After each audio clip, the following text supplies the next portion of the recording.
All right, hi everybody. I have a very special guest today, Tim Ruswick from Game Dev Underground. Very happy he's here with me today. I'm very honored. We will discuss the top 10 reasons that make me quit my game projects and obviously what you can do about them so you can finish your game.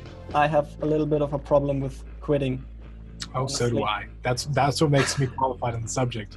I've quit plenty of times. 90% of games never see the light of day. That number is completely made up, but I'm pretty confident it's even higher. Quitting is just so easy, and that means you can get under the top 10%, at the very least top 10%, if you just finish your game. Tim is struggling to finish his game Philophobia as well at the moment, and I interviewed him about that on his channel.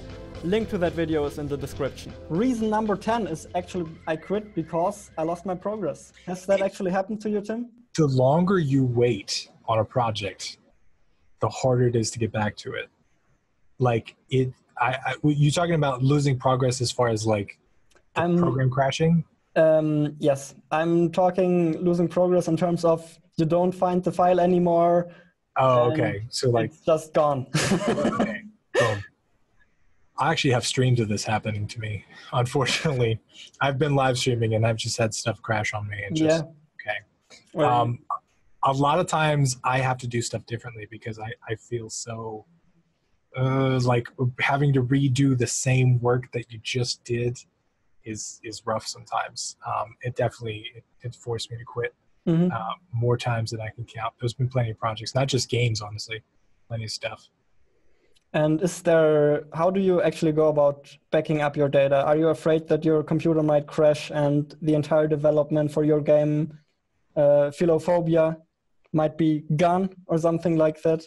So, pro tip, I use Dropbox, and Dropbox archives every version of every file that you save, and they automatically save it to the cloud. So if you've got a save file and you save it 10 times a day, Dropbox actually saves all 10 files. Nice. That has saved my ass so many times. So many times. I cannot tell you the amount of times I've overwritten the wrong files or crashed something or whatever. Like, you can't really help computer crashes because usually the stuff's just gone. But as far as like deleting files, yeah, Dropbox has saved me on that. Cool. So you use Dropbox to back up your projects. I tend to put them on a little hard drive, which works for games relatively well. Doesn't work so well for videos because I've actually don't know, 700, 800 gigabytes of video material. I'm starting to wonder where to back all of this stuff up. It's funny that you say that because I find the opposite. Like, I feel like hard drives work better for videos. Dropbox works better for games. Yeah, it's probably like that. Yeah, because I don't want like a terabyte of videos on my hard drive. Like, I've honestly, like a lot of videos from my channel, I've actually started deleting the hard copies. I know it's probably a bad idea. But like, I feel like they're on YouTube and I kind of trust Google with my data. And it's just so much. Like, I have like 2.5 terabytes of stuff now. I'm just like, it's just sitting here. I don't really need it. But I trust Dropbox because they automatically back up my stuff and I have it for years.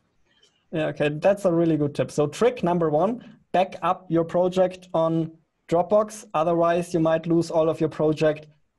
And at that point, it's very likely that you're going to quit because redoing everything you just did, not always a very fun and entertaining option.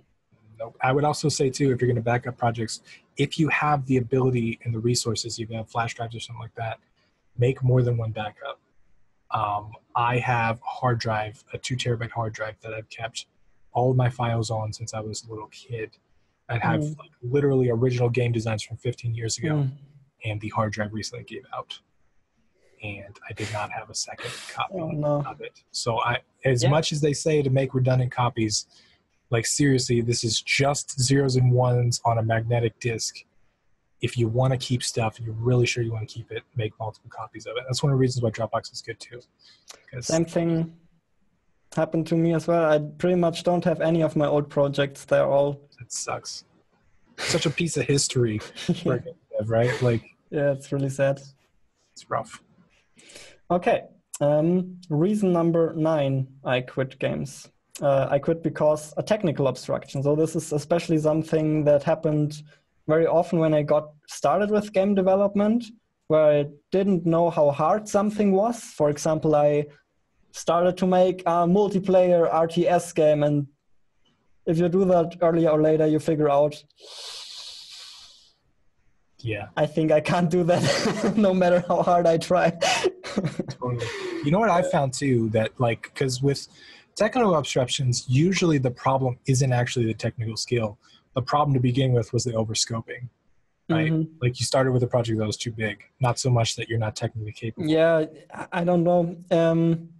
Even if you try to do a very small multiplayer RTS game with a very small scope, I think it's very difficult for people who get started with game development to judge how difficult certain things are. And that's why you and other game developers always say, start small, start small.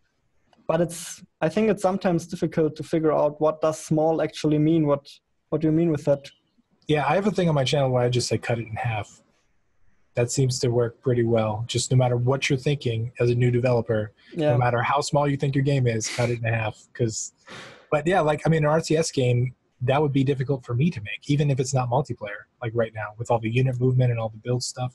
It's not an easy game to start with. So like something like that is deceptively complex, especially when you add networking and multiplayer and you don't understand networking commands and routers and port numbers, and there's all kinds of stuff that can go wrong. So totally. Yeah. So pro tip, if you don't want to hit technical obstructions, there are a couple of things you should probably avoid, like multiplayer, and maybe you can come up with something. I think there are some things that are just in general difficult to do when you're getting started with game development. I think multiplayer is probably the biggest one you should be scared of.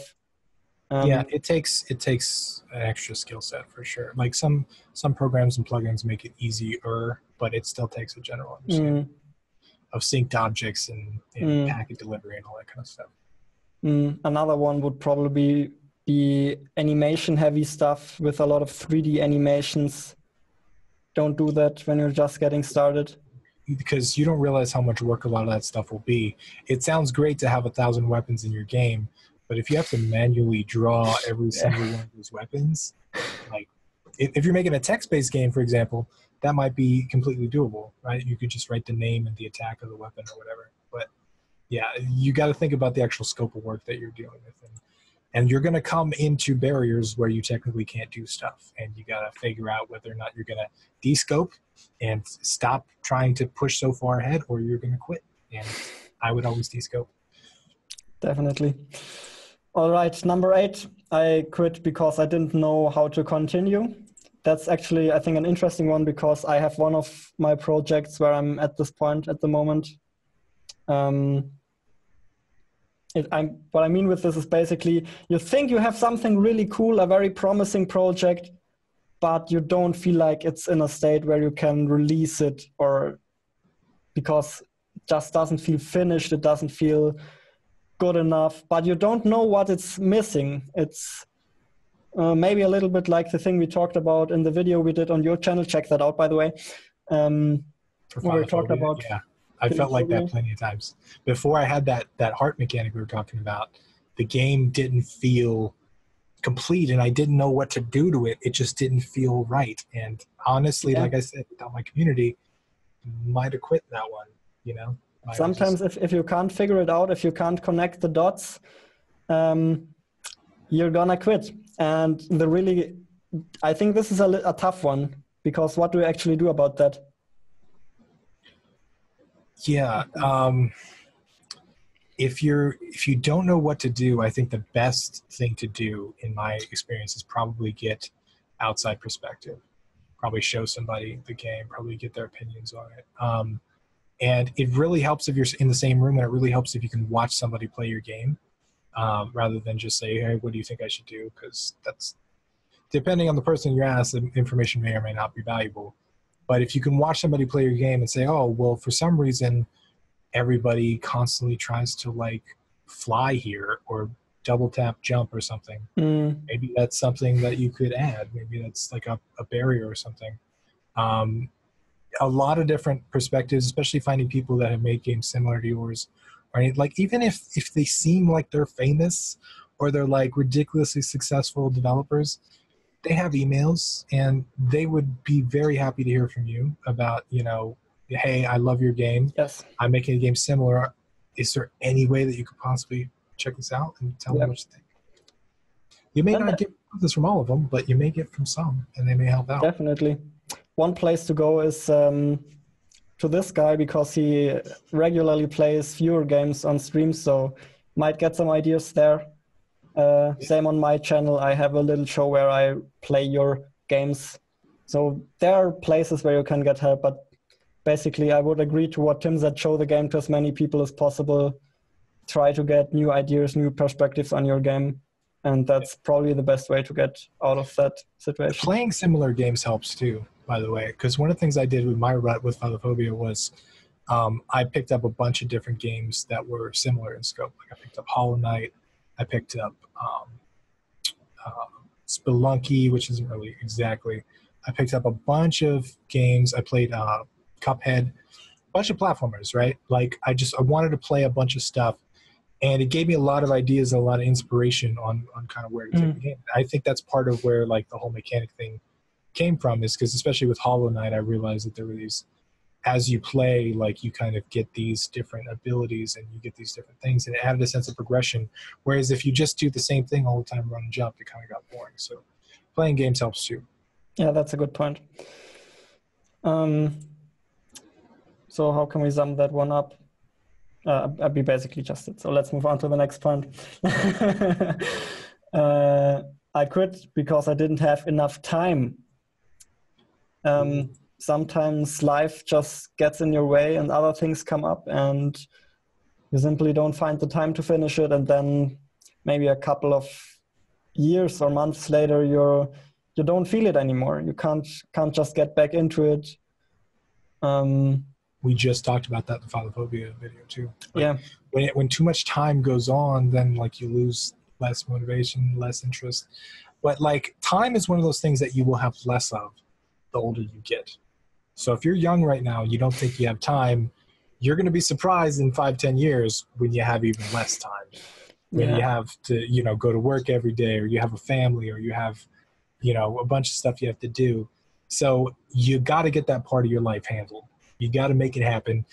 Try an hour a day, 10 minutes a day, whatever. I like to do daily stuff because I feel like the daily stuff keeps me going, and it puts me in a habit of always making progress.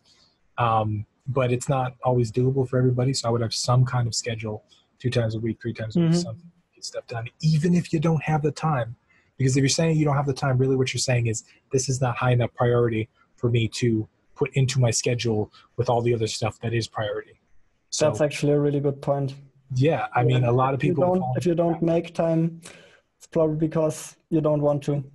Yeah, on an intrinsic level, that's really what it is. And like, we talked about like my time with the YouTube and with all of the stuff that I do. Like, it comes down to priority sometimes. And yes, certain parts of my life get less time because they're less priority. But game dev, as much as like I feel like I don't have time, like if you look at like the stuff that I do, game dev is probably, especially when you base it on finances, game dev is probably not the best use of my time, but I have to make it a priority in order for me to make the stuff and get done. So if you don't got time, you're going to have less. You got to make time. I feel like not having time is also something you can use as an excuse, sort of. If somebody's asking, how's your game project going? It's just a very convenient excuse to say, didn't have the time to work on it. Well, everybody says that too. Let me lay some truth on you here. Is everybody likes to say they don't have time, but they have like 4 hours to binge watch Netflix, or they have like, an hour and a half to go get a Starbucks coffee or something. Like, how that's if you don't have time, like you gotta, you know what I mean? Like everybody has extra time. Like I have the same amount of time in my day. I have the same 24 hours that, Gary Vaynerchuk has, that Bill Gates has, that Elon Musk has. We got the same amount of time. Elon Musk created Tesla. He's doing supercars and making spaceships and stuff. Crazy hours. Yeah, we have the same amount of time, but he's using his differently, right? So if you're saying you don't have the time, like again, it's about priority. And if Netflix is a priority to you, that's cool. But just don't say that you don't have the time, because that's not really true.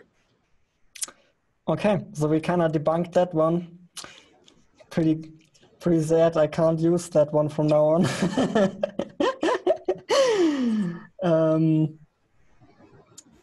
I quit because my game wasn't fun for me anymore.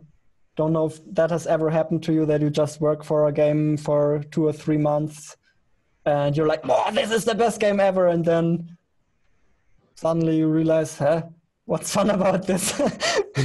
I would go as far as to say that this is probably a big majority of people in their games. I would say this is probably one of the bigger killers of indie games out there, because people join the industry like game development because it's fun, because it's interesting, because they want to make games that they played when they were a kid, because they want to have fun. They don't want to just sit around on a desk all day and do boring stuff. The problem is when you're working on a serious project, especially if it's like a commercial project, there's a whole lot of work in there that's not going to be fun. There's a whole lot of work in there that you're not even going to realize, like, it doesn't even change the game. It's just stuff that you have to do. Like we were talking about the controls and the subtitles and stuff that I have to input in my game. Not looking forward to that at all. Yeah. That's probably the most boring work I could probably think of. But it's important for the game, and if you're not prepared to do the hard stuff, it's going to be really hard making a game. And if you're quitting because it doesn't get fun anymore, again, that's about priority. Priority to you is not finishing the game. It's just having fun. And if you want to treat game dev as a hobby to just have fun, then it makes sense to quit projects every time you're not having fun anymore. But that's not how you finish stuff. That's not how you actually become a game developer. That's not how you make it somewhere in the industry and grow and sell your games. That's just how you have fun on a hobby on a weekend, you know? Yeah, I'm pretty glad you bring that up, because there are actually two things. There's the fun you have kind of working on the game, and then there's the fun you have playing the game. And I feel like both of those things can go down when you're in a project for a while.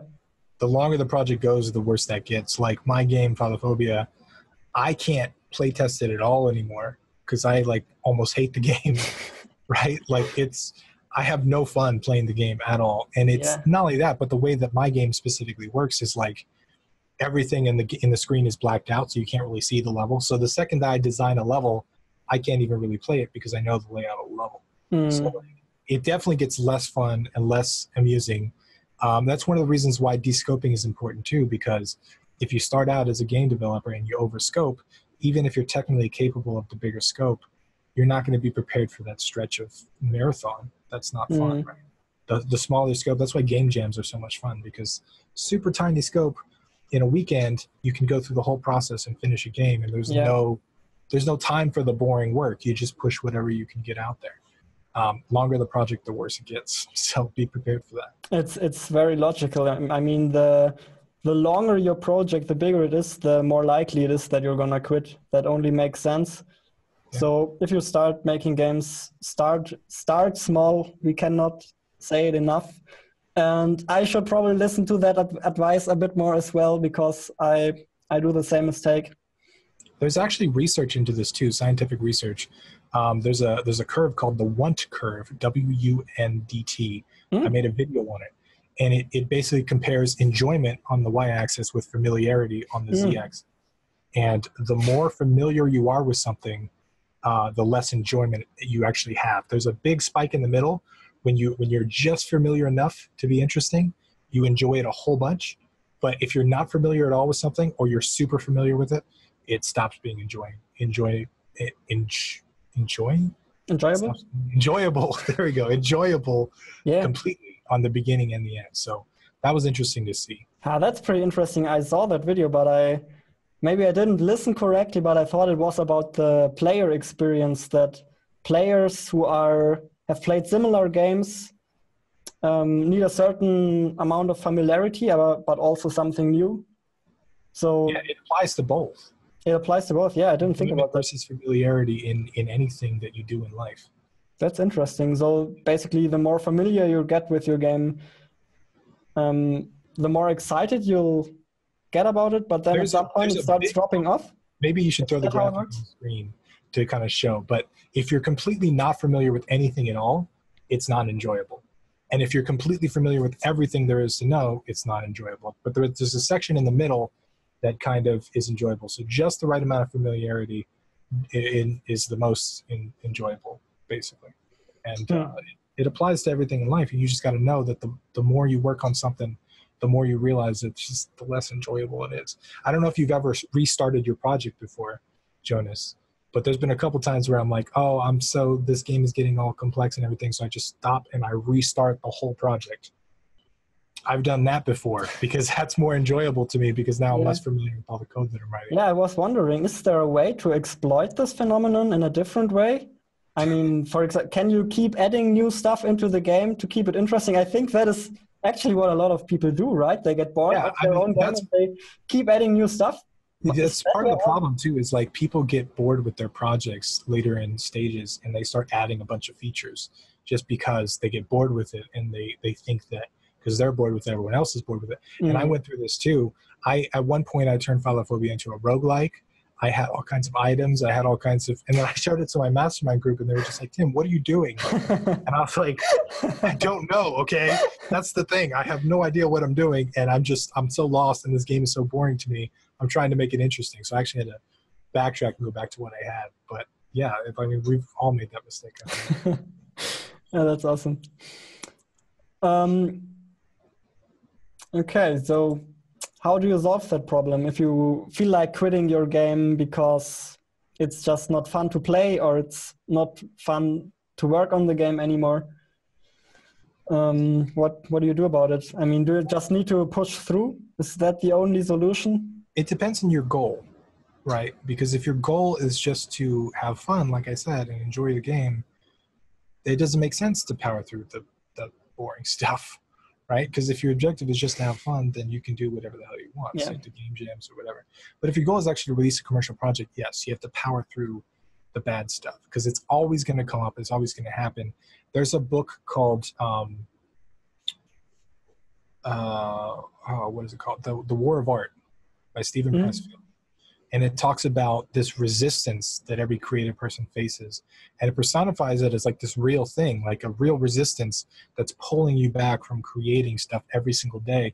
And you have to wake up every single day and fight that resistance. And that resistance will grow on you the longer into your project you are. It gets harder and harder to fight. And I've experienced it. I know plenty of people that have experienced it. And if you want to complete something, especially if you want to have a commercial successful game or something like that, you've got to learn to power through this stuff. And it's not so much about motivation, it's about discipline. You got to know to work even when you don't feel like working, but you also got to know when to stop working even when you do feel like working, because then you can burn yourself out and a bunch of different stuff. But yeah, I wish there was an easier way, but you got to power through it. Yeah. I mean, there's one easier way, but you're not going to like that either. Do a smaller scope. Smaller scope for sure. That's not always the answer though, because no, of course not. If you're bad at like scoping stuff in the first part, if you're new to games, I think the answer is almost always to descope, because you probably just added a bunch of unnecessary stuff that just doesn't fit in the game. But like sometimes, like at least in my case anyway, like with Phalophobia, it's a bigger project and there's no way to get around the bigger project because I have a finite story that I need to tell and I need X amount of phases and all that stuff. So unfortunately, like there's no way to get rid of that. I've cleaned it out as much as I can, but you still got to power through it at some point. And even if you make a super small game, like I've noticed this in game jams, I don't know if you have, but like generally because I do Friday, Saturday, Sunday, and Monday for like Loot and Dare, for example. And like Monday, I'm just like, I don't want to touch this thing anymore. Like I don't want to do it, but like I still have to power through that as well. So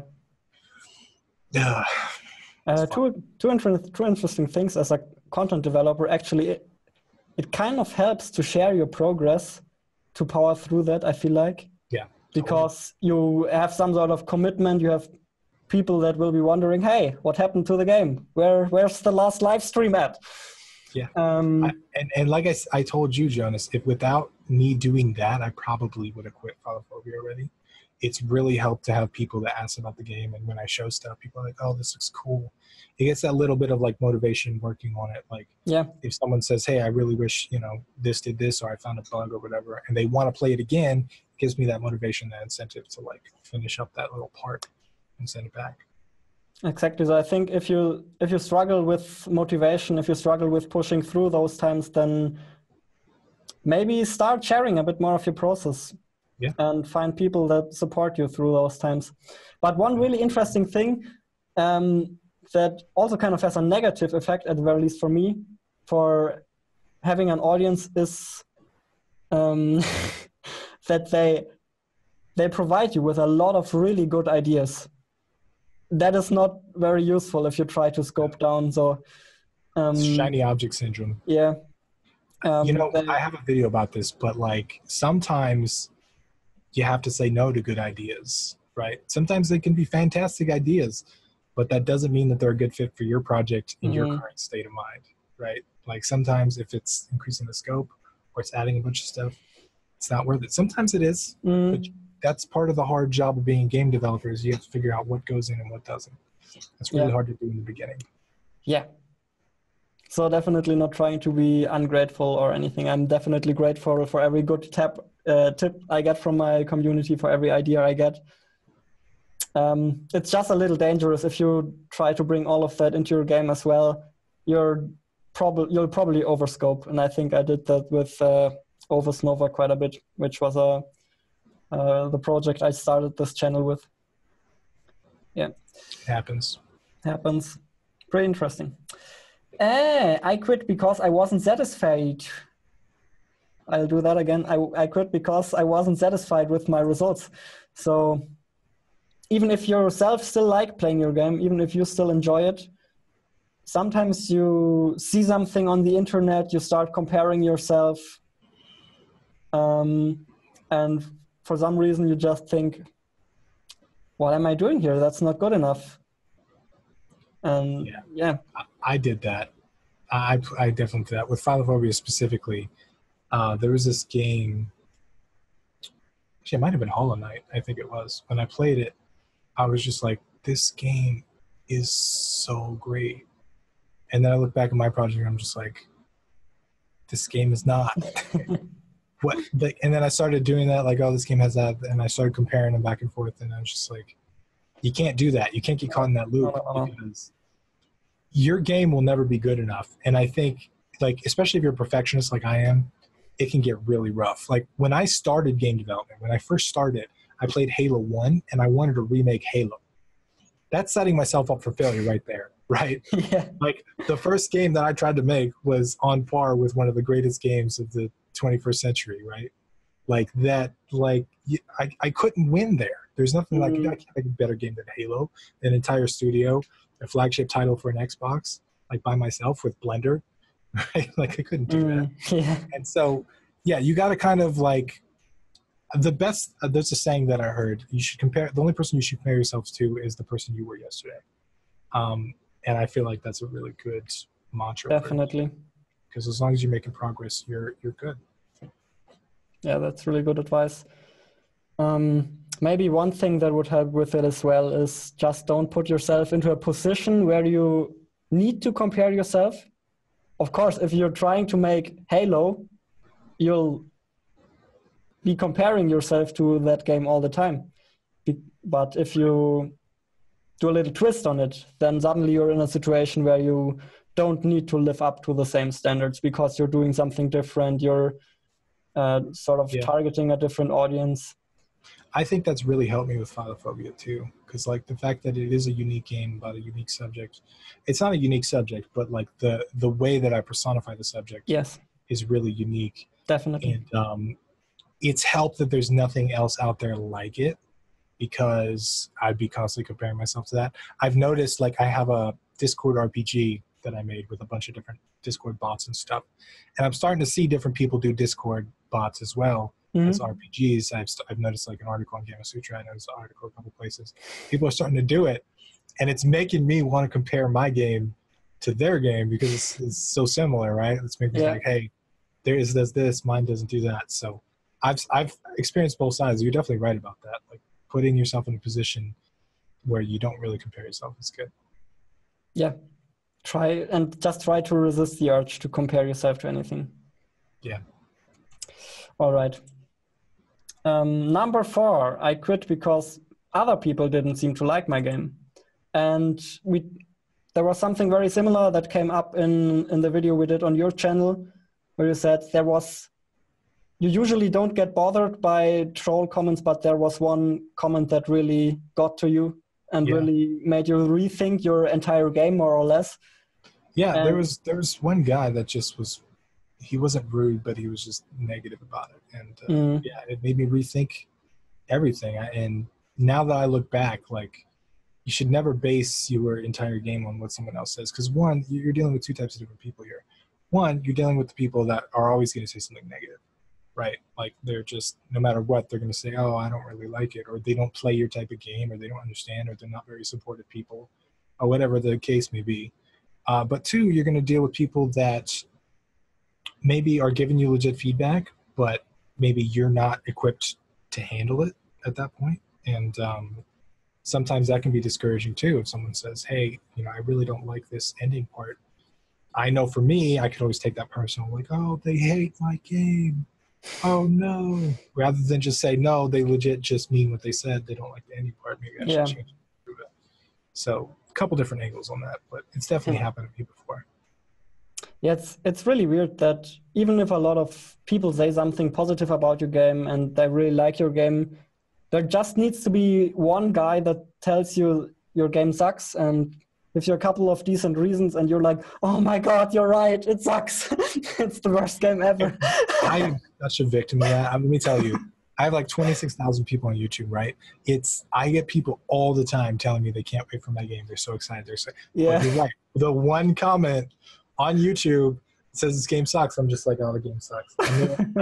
I knew it. It sucks. It's so true. And you know what? The negative's always going to amplify itself in your brain. I've learned that human brains amplify the negative on purpose. That's a survival instinct, right? Mm-hmm. If you gotta deal with a bunch of happy people or a tiger in the woods, your brain is going to put way more focus on the tiger in the woods, right? Because it can potentially hurt you. So like negative comments are the same way. And sometimes, since we have most of our stuff taken care of day to day, we have a roof over our head, we have, you know, food to eat, our brain doesn't really have any problems to solve like that. So negative people getting rejected from the group sometimes can amplify itself in ways that it doesn't need to. And we put overemphasis on that. And nobody says ignore it, but like, it's hard to ignore it. You just gotta learn to work past it. Yeah, sure. And obviously you can't just ignore any sort of criticism that comes your way. You need to find a middle ground. Best case scenario, you look at the comments, you extract the useful feedback that's in there, and you just decide yourself if that's legit or not. It's part of the job of a game developer, because there's so many pieces of art, because there's so many things that go into making a game. Part of your job is to pick and choose what you listen to, what you don't, what you put in the game, what you don't. And like I said, that just takes experience. Newer developers struggle with it a lot more. And they, you know, if a bunch of people give them ideas, they tend to either listen to all of them and put all of the ideas in the game, which is a horrible idea, or listen to none of them and put none of the ideas in the game and fix none of the stuff thinking they know better than everybody, which is also a horrible idea, right? The ideal solution is somewhere in between of like, okay, that makes sense for my vision, that doesn't. It's just, there's no right way to do it. You just gotta learn how to do it. Yeah, just know what you want to do and use other people as a means to get there, but don't let them dictate whether you finish your game or not. That's just ludicrous. Yeah. All right. Number 3, I quit because I realized this was more work than I thought. And I think we talked about this a little bit before. Overscoping, definitely a big issue. But there can be different causes for that. Maybe you just become lazy. Happens. You burn out. You mentioned that before as well. Then I think the fun catches people off guard, right? When it starts out fun and then it becomes not fun. And it is more work than they thought at the same point. So yeah, it can catch people off guard. Definitely. And then one thing that's kind of related to overscoping that I struggle with a lot is if you start too many projects at once. I'm definitely one of those guys that starts maybe 2 or 3 game projects at once, and it's just a bad idea, but it happens so easily because you're like, I'll just do this little side project, I'll try this out, and then suddenly you like the new idea a lot better, and you start investing more time into it, and suddenly you have 2 projects. Yeah, I think that happens to the best of us.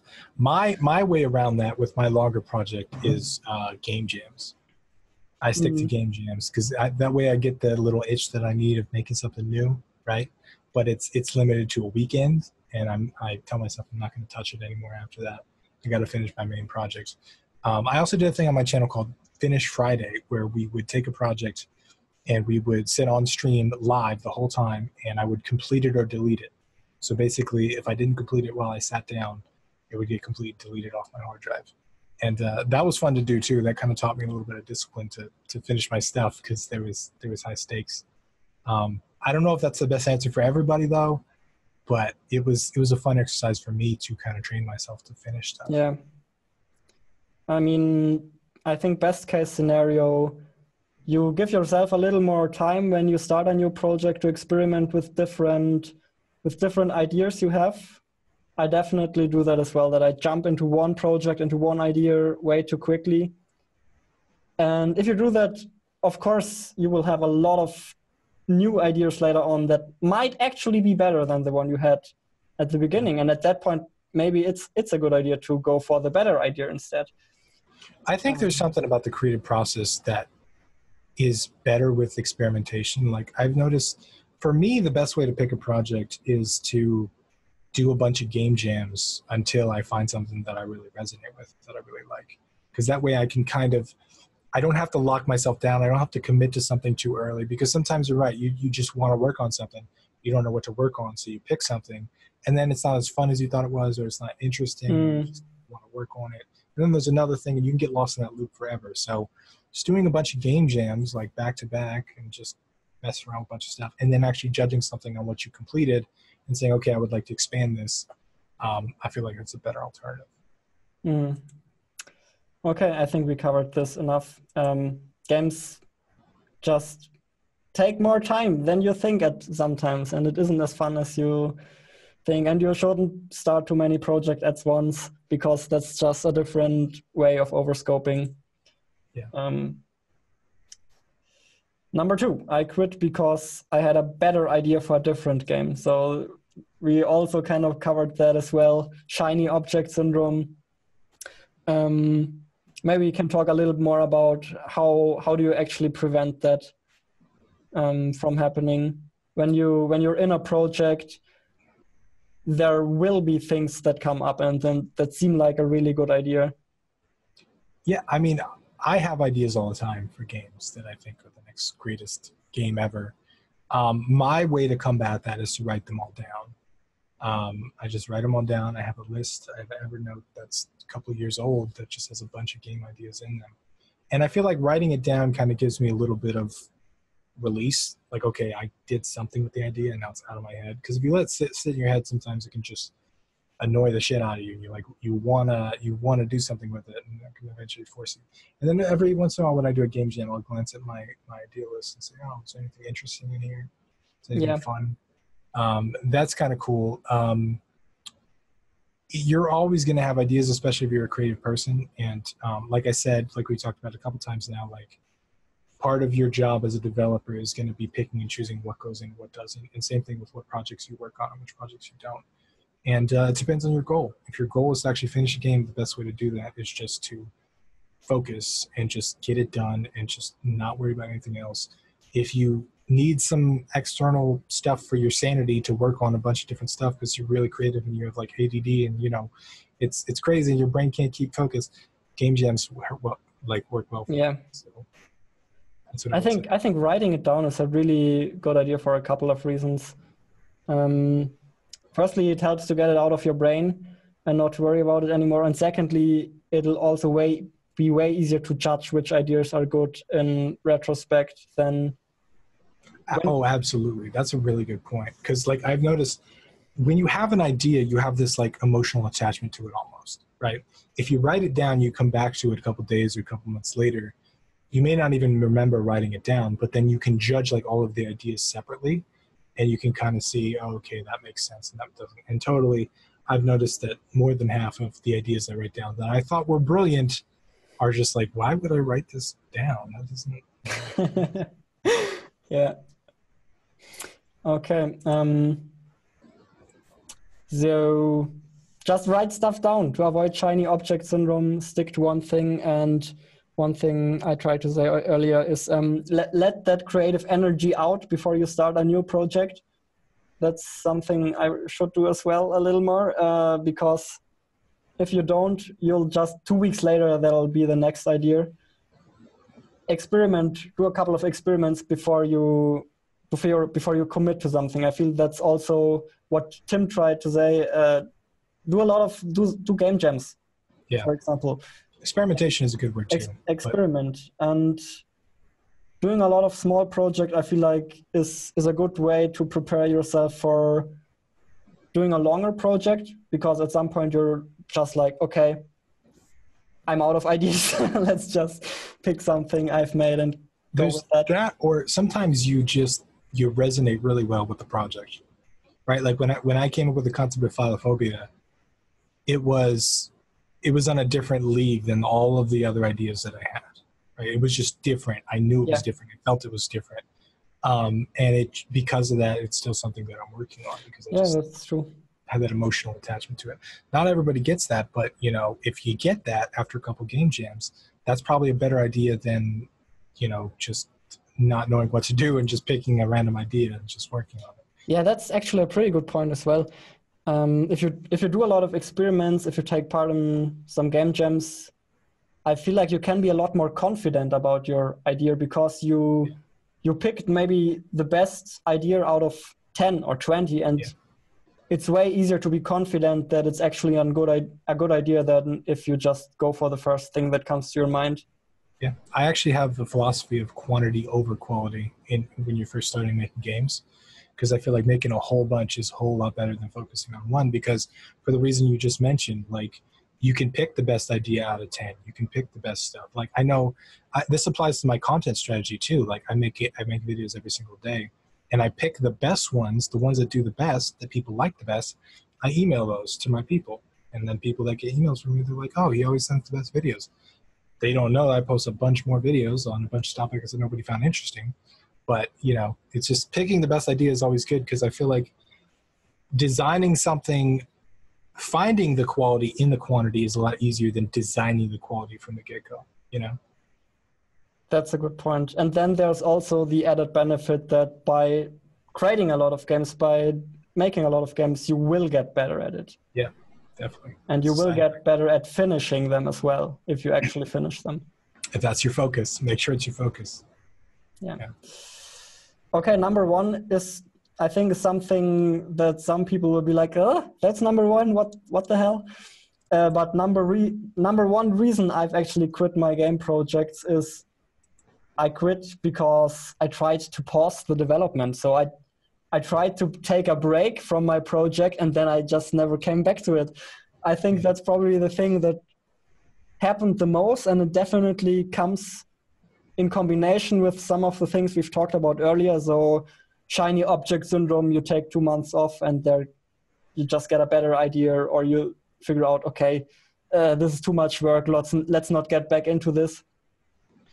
And then maybe something we can talk about as well, if you make games in a team, sometimes if you take a 2-month break, your team members have shiny object syndrome and they're gone. That can happen as well. So there are a lot of things that can come up if you try to pause your game development project. I actually think this is one of the worst ones. I agree with you on number one, because the reason this is so toxic for most game developers is because when they pause for 2 months, they never actually consider it quit or done.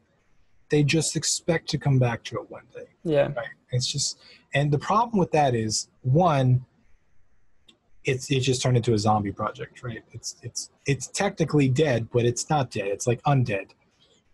Two, it still takes up mental bandwidth in your brain.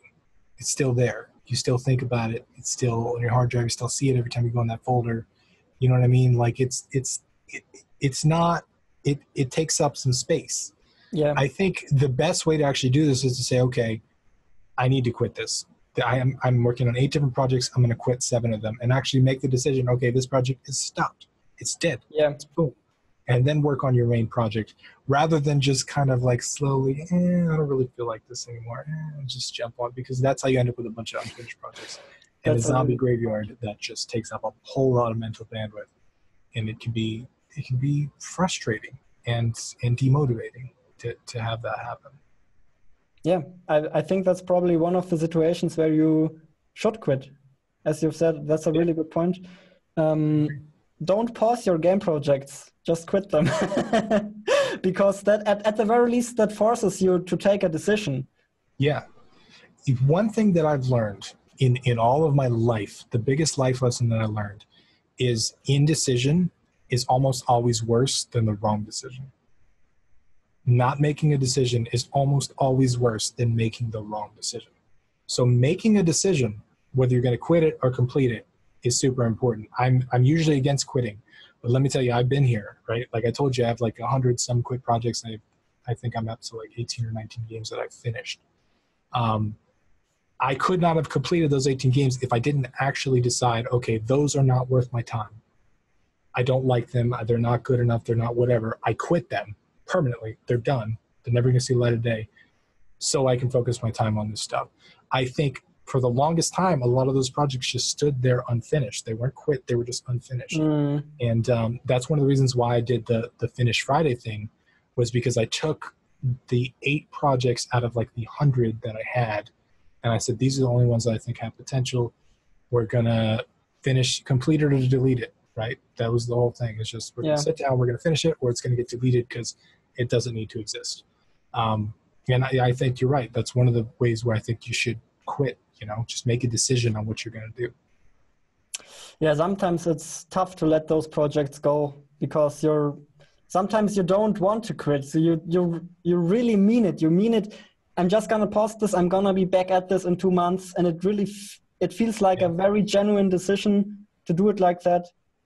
But most of the time, you'll never get back to it. If you take a pause, or if you pause your project, I think you need to be very careful, take very special, caution measurements, how do you call that sort of stuff?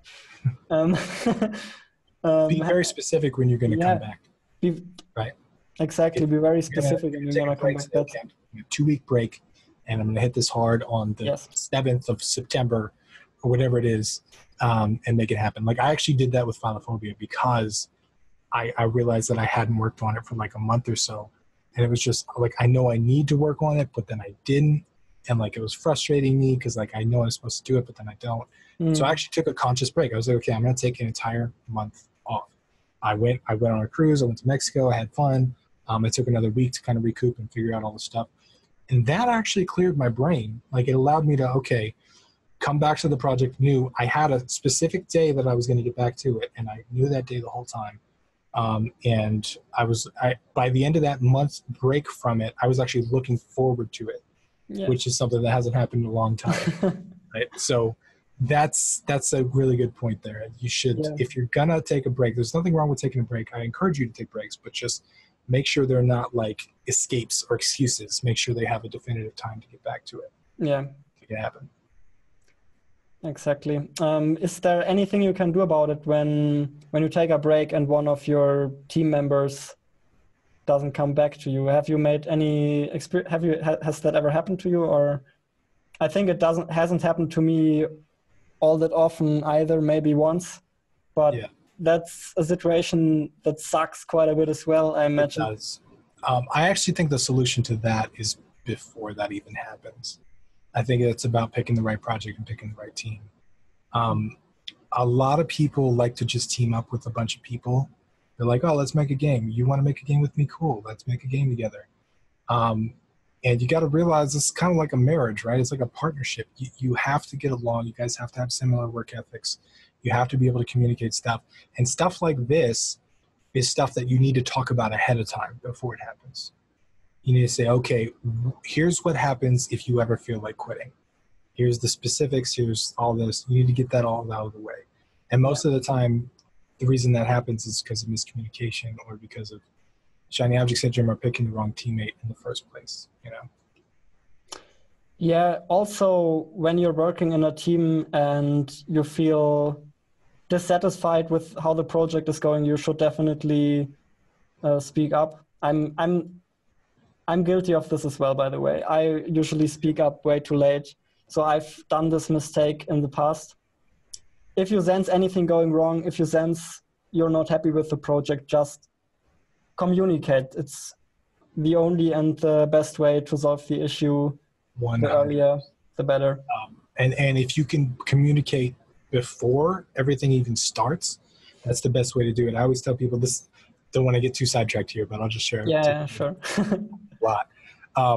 Whenever I start a team project, whether it's with a contractor, whether it's an employee, whether with a teammate, whatever it is, I always say, here's what I expect. I need 2 pieces of work from you every week. I need 4 hours per week. I need this and this. I need this kind of dedication. I even did this with my testers. I said, I need 4 videos from you over the next month. Can you commit to that? If you can't commit to that, that's totally cool. I'm not judging you, but you're not right for this program, right? Because I need that from you. And because that was up front, I don't feel guilty saying, hey guys, there's another build. Can you test it out for me? Or, you know, whatever. That expectation was up front and everybody agreed to it. It can be a little scary, especially if you're an introvert, to have these kind of conversations that can be a little bit confrontational. But I'm telling you, if you do it ahead of time, it almost always is better than the net effect of not doing it at all. Okay, and sort of the final question to finish this all off, or maybe before we get into that, because people tend to quit after that, check out Tim's channel, the video we did on Tim's channel. It'll be down here, right? We talked about his upcoming game, Philophobia. It was a pretty interesting interview. I managed to get a lot out of Tim. We talked about the time I got catfished. It was fun. Yeah. Check it out. Right. So when should you quit your game projects? I think we covered that. I think when you started too many and you're just all over the place, I think you should make the conscious effort to quit and focus on one. I don't necessarily think having multiple projects is bad. So I don't think there's a problem with that if you can manage it, but that's the key thing, if you can manage it. If you're one of those guys that like has a bunch of different projects that you started and then you took a break from it, you started something new and took a break from it, you got to consciously quit all those projects and just stick to one that you think has the most potential. Oh, actually I came up with another bonus question, but thanks for answering that. You quit game school, right? I did. Can you tell me a bit about that? Because I quit. The famous time Tim Ruswick quit. Yeah. I'm just basically asking because I more or less did the same thing. Did you? A couple of weeks ago. Oh, this is news for the channel. Yeah, the channel knows it. I assume. There comes a point like where you have to make a decision, right? Like we talked about indecision. We talked about how making no decision is sometimes worse than making the wrong decision. And I came to a point 3.5 years in, 6 months from my bachelor's degree in game and simulation programming, where I was like, I'm not getting anything out of this. I feel like I have more games experience than my teachers sometimes. I feel like I'm not learning anything. And in America, student loans are expensive. You have to take out loans to go to school, and it costs a bunch of money.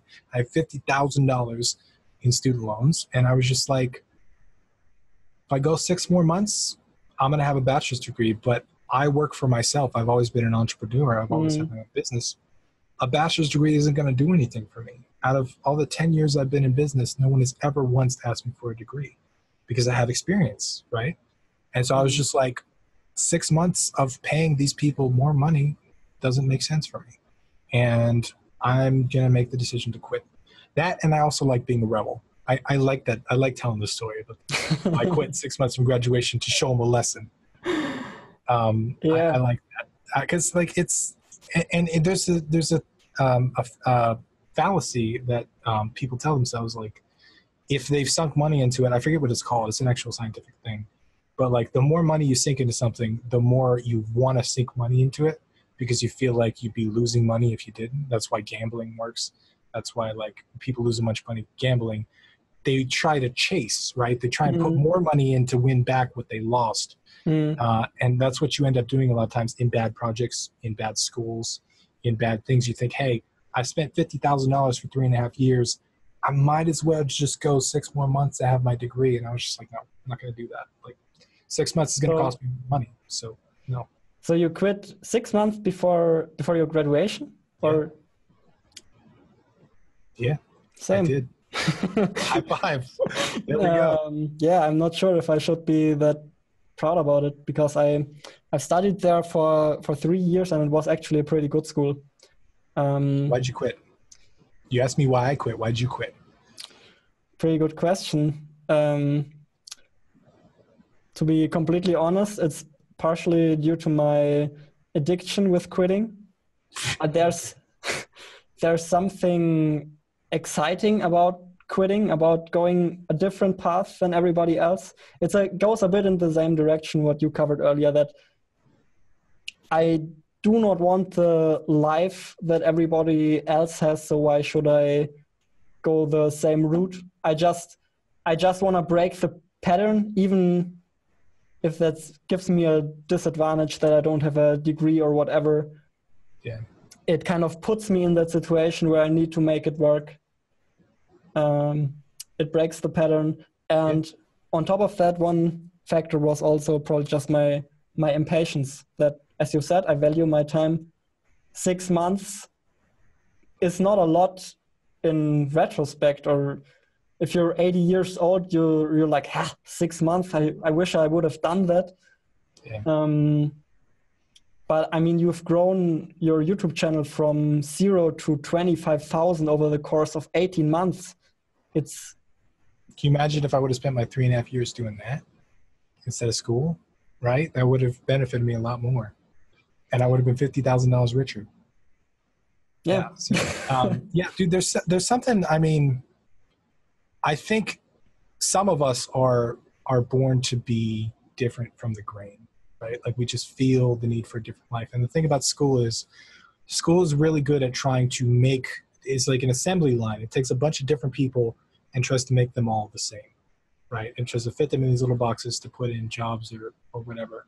Mm-hmm. And it's all teaching you the same stuff, right? Everybody learns the same thing. They go through the process. They want you to come out the same way as everybody else. But I think if you think outside the box like that and you don't want the result that someone has that they're teaching you, it's not a good choice to continue learning from them, right?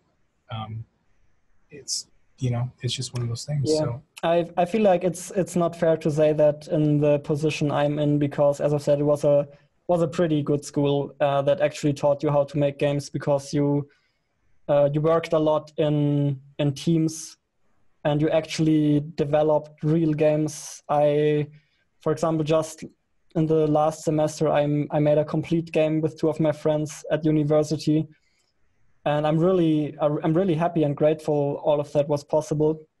It's just that the rest of the studies will not be that cool development time. It will be other stuff I don't want to do. And well, you learned what you need to learn, and pretty much you made it happen.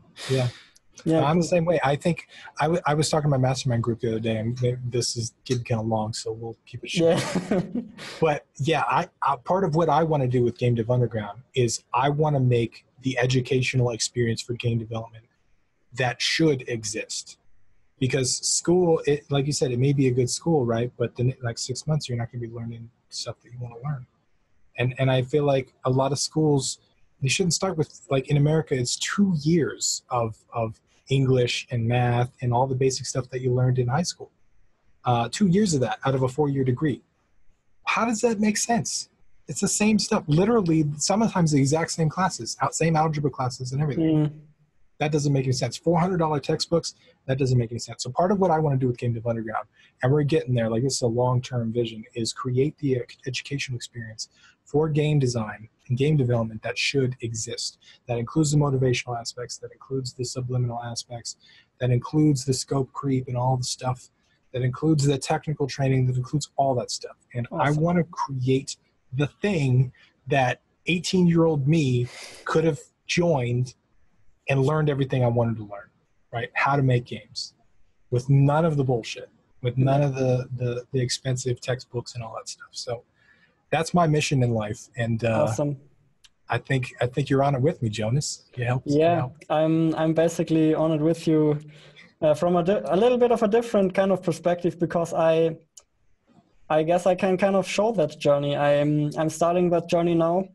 You can hop on if you want, and you'll either see me fail or succeed, whatever. I think you're going to do just fine.